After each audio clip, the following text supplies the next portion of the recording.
الرحمن الرحيم إذا السماء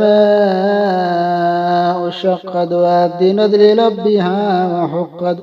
وإذا الأرض مدت وألقت ما فيها وتقلت وأذنت لربها وحقت يا أيها الإنسان إنك كادح إلى ربه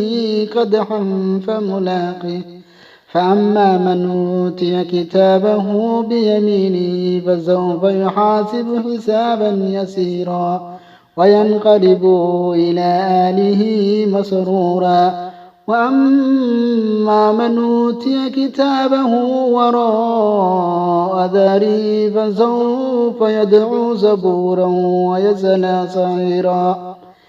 إنه كان في أهله مسرورا إنه ظن أن لن يحورا بلى إن ربهم كان به بصيرا فلا أقسم بالشفق والليل وما وسق والقمر إذا اتسق لتركبن طبق عن طبق فما لهم لا يؤمنون وإذا قرئ عليهم القرآن لا يسجدون بل الذين كفروا يكذبون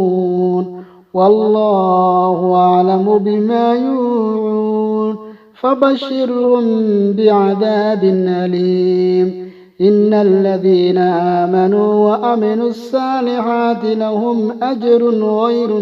ممنون